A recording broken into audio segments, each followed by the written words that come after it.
Please have a seat. Good afternoon, everyone. Good afternoon. So throughout history, Juneteenth has been known by many names: Jubilee Day, Freedom Day, Liberation Day, Emancipation Day, and today, a national holiday.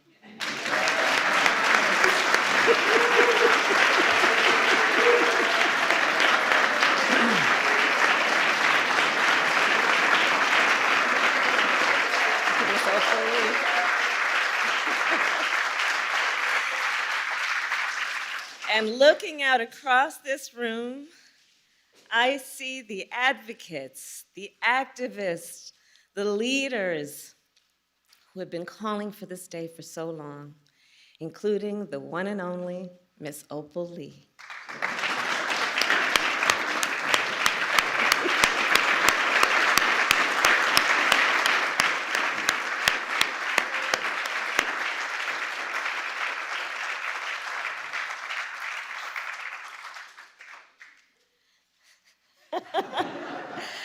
Who just received a very special recognition from the President of the United States. And I see members of Congress, members of the Congressional Black Caucus, members of the United States Senate who passed this bill unanimously. And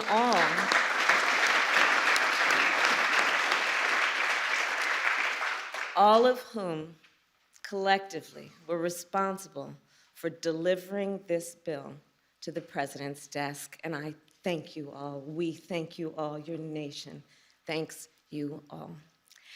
And you know, when we establish a national holiday, it makes an important statement. National holidays are something important.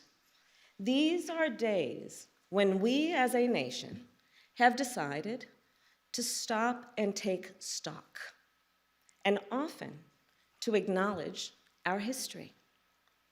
And so as we establish Juneteenth as our newest national holiday, let us be clear about what happened on June 19th, 1865, the day we call Juneteenth. Because you see, that day was not the end of slavery in America. Yes, on that day, the enslaved people of Galveston, Texas, learned that they were free. But in fact, 2.5 years earlier, the Emancipation Proclamation ended slavery in the Confederacy. So think about that. For more than 2 years, the enslaved people of Texas were kept in servitude. For more than 2 years, they were intentionally kept from their freedom. For more than 2 years.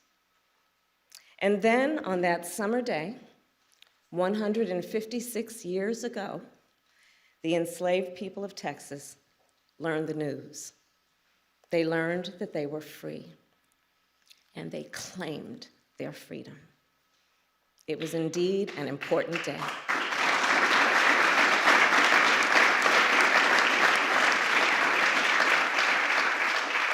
And still, let us also remember, that day was not the end of slavery in America.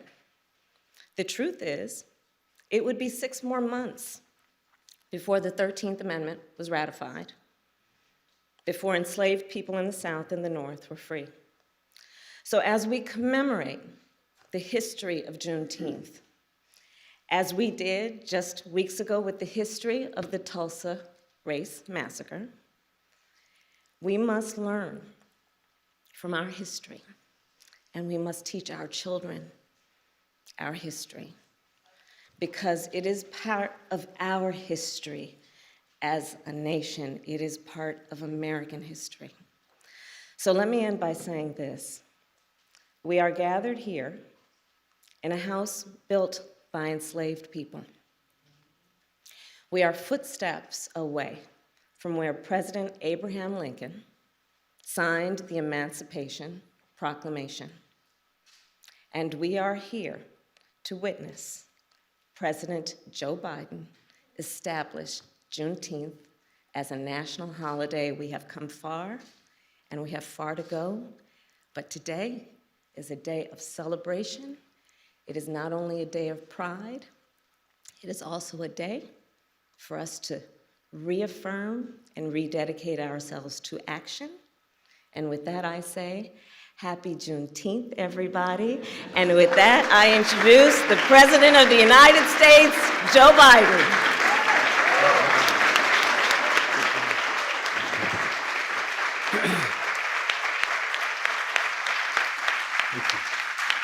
Thank you. Well, thank you, Madam Vice President. 156 years ago, 156 years, June 19th, 1865. John, thanks for being here. Major General of the Union Army arrived in Galveston, Texas to enforce the Emancipation Proclamation and free the last enslaved Americans in Texas from bondage. The day, as you all know, and we repeat some of what was said, became known as Juneteenth. You all know that. A day that reflects what the Psalm tells us. Weeping may endure for a night, but joy cometh in the morning. Juneteenth marks both the long, hard night of slavery and subjugation, and a promise of a brighter morning to come. This is a day of profound, in my view, profound weight and profound power.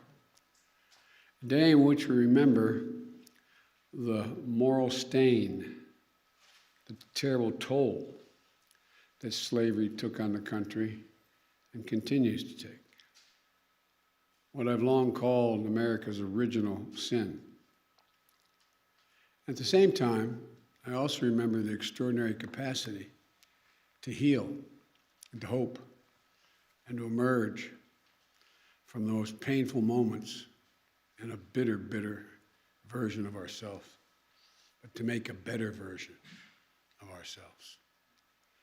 And today we consecrate Juneteenth for what it ought to be, what it must be, a national holiday. As the Vice President noted, a holiday that will join the others of our national celebrations, our independence, our laborers who built this nation, our servicemen and women who served and died in its defense, and the first new national holiday since the creation of Martin Luther King holiday nearly 4 decades ago. I'm grateful to the members of Congress here today, in particular to the Congressional Black Caucus, who did so much to make this day possible.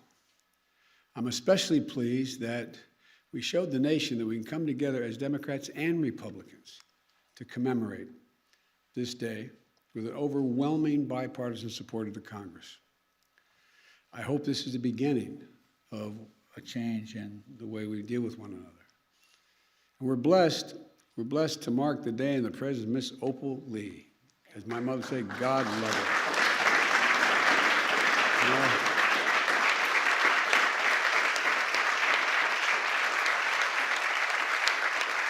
I had the honor of meeting her in Nevada more than a year ago.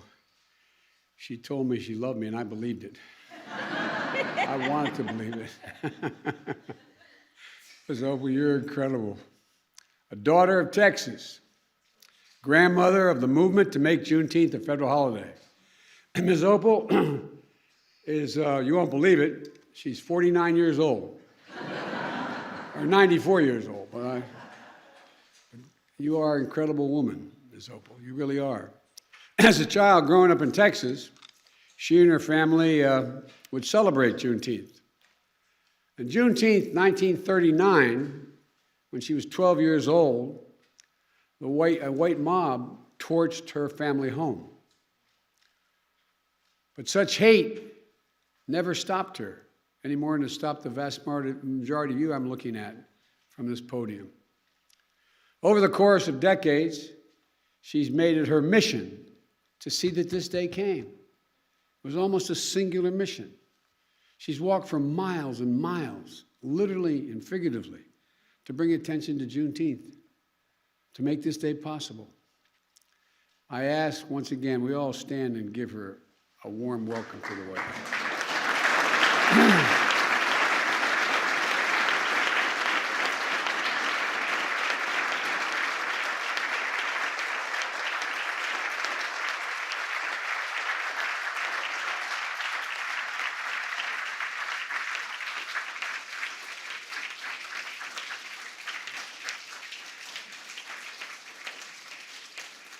As they still say in the Senate, and I said for 36 years, if you excuse me for a point of personal privilege, as I was walking down, I regret that my grandchildren aren't here, because this is a really, really, really important moment in our history.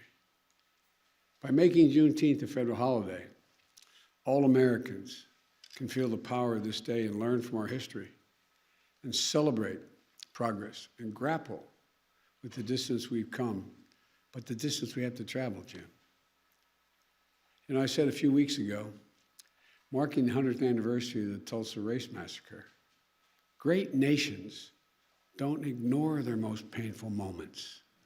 Great nations don't ignore their most painful moments. They don't ignore those moments in the past.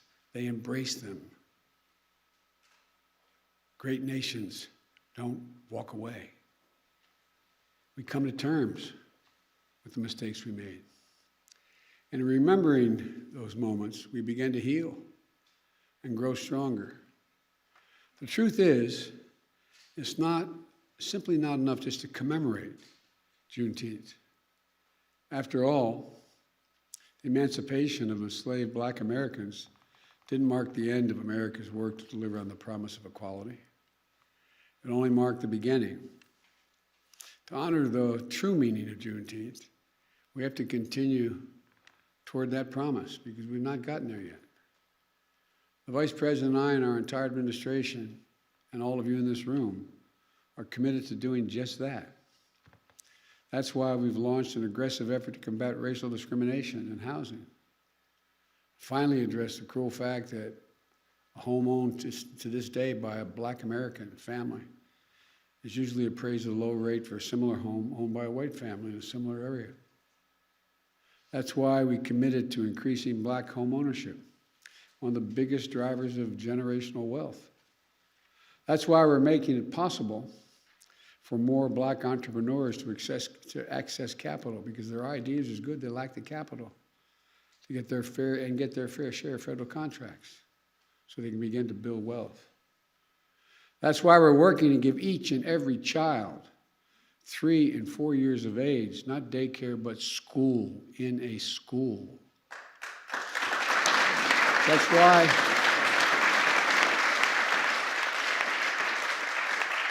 why we're unlocking the incredibly creative and innovation of the history of our historical Black colleges and universities, providing them with the resources to invest in research centers and laboratories to help HBCU graduates prepare and compete for good-paying jobs in the industries of the future. Folks, the promise of equality is not going to be fulfilled until we becomes real in our schools and on our main streets and in our neighborhoods. Our healthcare system, and ensuring that equity is at the heart of our fight against the pandemic. And the water that comes out of our faucets, and the air that we breathe in our communities, and our justice system, so that we can fulfill the promise of America for all people, all of our people. And it's not going to be fulfilled so long as the sacred right to vote remains under attack.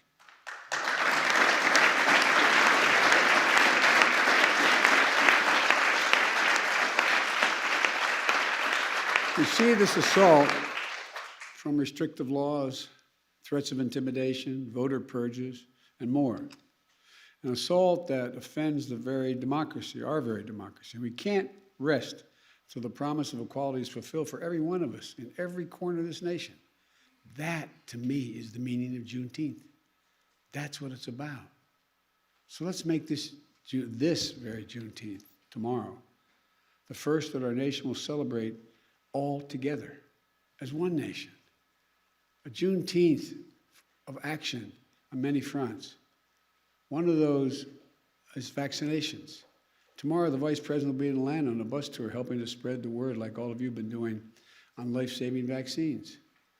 And across the country this weekend, including here in Washington, people will be canvassing and hosting events in their communities, going door to door, encouraging vaccinations. We've built equity into the heart of the vaccination program from day one, but we still have more work to do to close the racial gap in vaccination rates. The more we can do that, the more we can save lives. Today also marks the 6th anniversary of the tragic deaths at Mother Emanuel Church in Charleston, South Carolina. A killer, motivated by hate, intending to start a race war in South Carolina. He joined his victims in a Bible study class. Then he took their lives in a house of worship. It's a reminder that our work to root out hate never ends, because hate only hides. It never fully goes away, it hides. And when you breathe oxygen under that rock, it comes out.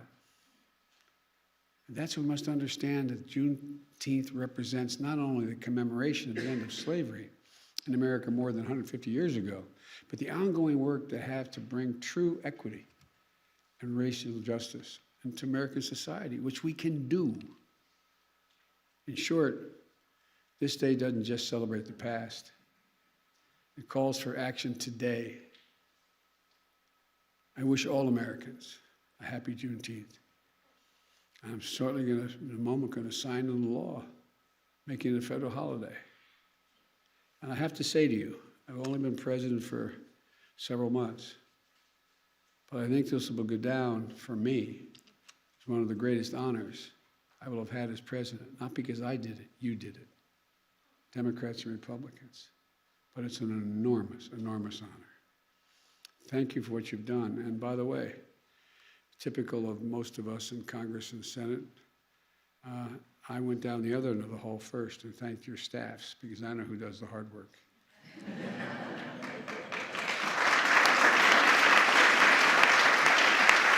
No, they're down there. They're at the other end, but I thank them as well. May God bless you all, and may God protect our troops. Thank you. Now,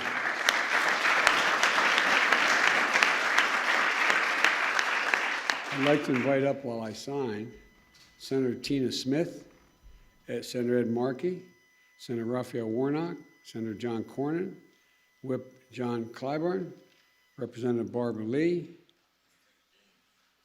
Representative Danny Davis, Chair Joyce Beatty, and Sheila Jackson Lee, and Miss Opal. Just stand. You should have my chair.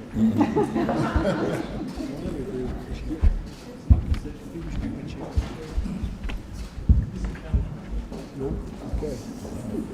All right.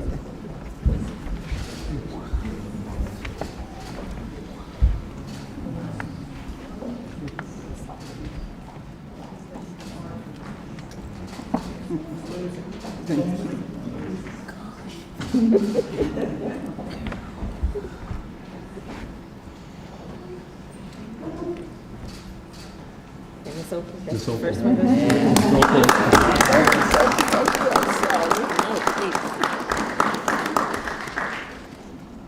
I never understand how Barack did this. You did it. Gotta make sure.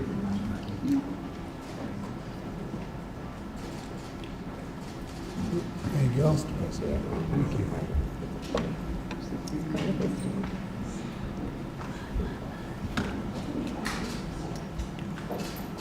Thank you, Mr. President.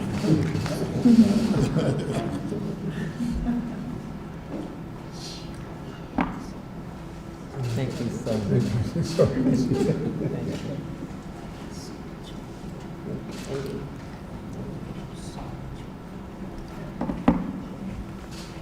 Thank you. I got 3 more. I got to make them more my name.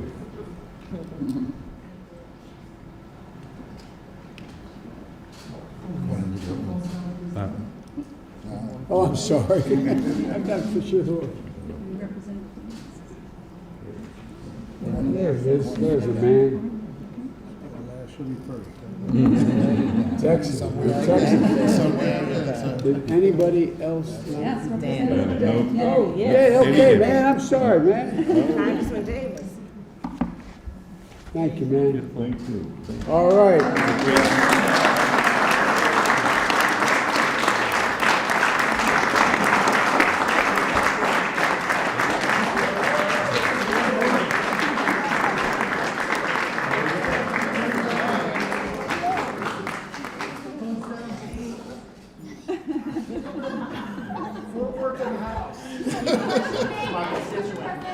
Well, don't tell me you love him more than you love me. There you go.